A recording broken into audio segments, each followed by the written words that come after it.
Hit the road, Mitch, and don't you come back. What should be our takeaway? That Mitch McConnell will not seek being the Senate leader should the GOP take the Senate in the election. Let's get ready to rumble! You can't handle the truth.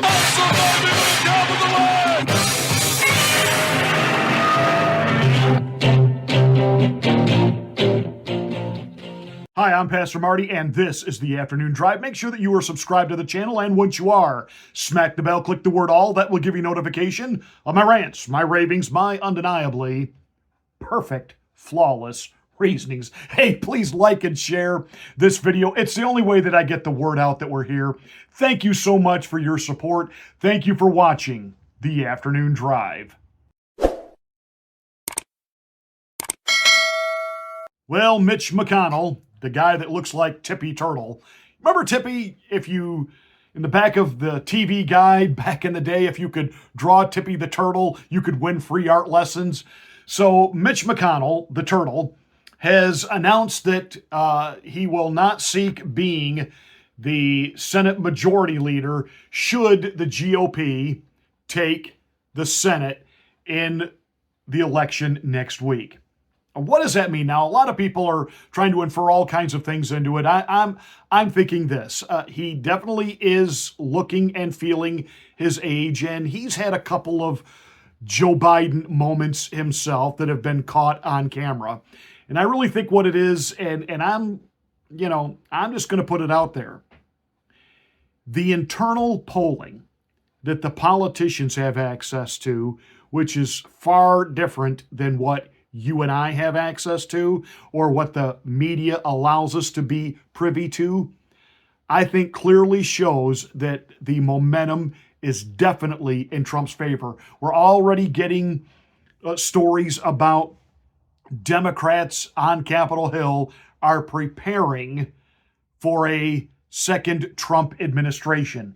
Now, if there was all this joy and euphoria for Camilla thinks she's a hottie Harris, you don't start making the concession. You don't start getting that ready. But they are up on Capitol Hill getting ready for a second Trump administration. Mitch McConnell knows that Donald Trump doesn't like him. He certainly doesn't like Donald Trump. Doesn't like MAGA. He will be one of those. He will vote for Kamala Harris. He is a Liz Cheney, Mitt Romney, backbone made out of Jell-O, GOP, in it for the grift and to support the military-industrial complex and all the neocon agenda. And so, Kamala will do all of that too. So all of you liberals getting excited, we could get Kamala and she'll be progressive. Yeah, that's not going to happen. So I really think this is about Mitch kind of giving us, if you will, a poker tell that the internal polling really is looking that good for Donald Trump, and he's just knows. And even if Donald Trump weren't going to win, but it really looks like the GOP is going to take the Senate, he doesn't want to deal with all the new MAGA senators that are coming. And he doesn't want to go through what Speaker Johnson goes through over in the House, that you have people that really, from the MAGA side of the aisle, hold Speaker Johnson's feet to the fire on certain issues. And Mitch is an old school GOP, which means he's corrupt. He likes to yield the power, and he's one of those guys that he's used to going out there and campaigning like a conservative and then getting back and legislating like a moderate. That's Mitch McConnell, and he knows that style of republicanism is over. The transition is complete. You have RFK in our party. You have Tulsi Gabbard in our party. We have union bosses speaking at the RNC. I mean, the Mitch McConnell days are over. Thank God. I'd like to see Rand Paul as the Senate Majority Leader, but that's just me. Rand Paul is a procedural guy, but he's been a pretty solid MAGA guy, even though he hasn't come out and endorsed Donald Trump. But Mitch McConnell is a definite sign. Let me tell you a couple other signs. The signs of the times is what we'll call this. The LA Times and Washington Post not endorsing Kamala Harris. Now, the owners of the LA Times came out today and said that it's because of the genocide, quote unquote, being committed against the people in Gaza by Israel, and that Kamala hasn't condemned that and stood against that. Therefore, they will not endorse her. Jeff Bezos actually was much more honest in writing why the Washington Post would not be endorsing Kamala Harris. He said, and I'm paraphrasing, people hate the media. They distrust the media. Why would any media outlet, like a newspaper, endorse a presidential candidate? Isn't it the job of the media to report the facts and hold those in power to account for their decisions? How do you do that if you endorse them? Jeff, I don't know if you found Jesus or you've just finally woken up to the fact that, yeah, the American people hate the media. And the reason that alternative media is growing is alternative media will speak truth to power. Alternative media, though it has its echo chambers, of course, wants to get it right. And you guys in the mainstream media always pretending like you're above it and we're non-judgmental bullhawk. All you have to do is turn on CNN and PMSNBC and you know exactly politically where they align. Now, I make no bones about where I align politically. I'm not pretending to be a newscaster. I'm not pretending to be an anchor. I am a commentator offering you my opinion, my insight, which, by the way, are flawless. That said, I think these media outlets are coming to grips with the fact, here it comes, a second Trump administration.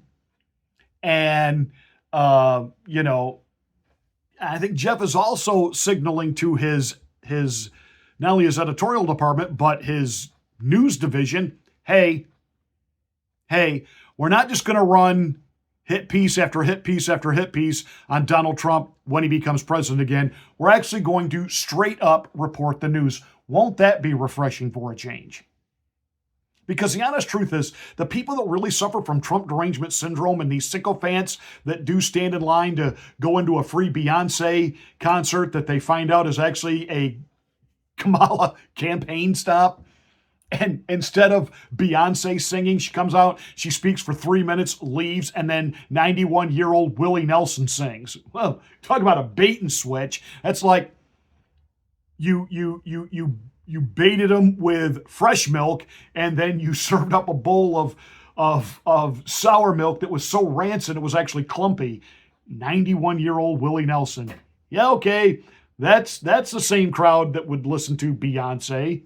So you got to wonder sometimes who in Team Kamala makes these decisions. Just like there are things that happen in Team Trump that we scratch our head like, okay, everybody's talking about the one joke at the Madison Square Garden rally that was about Puerto Rico.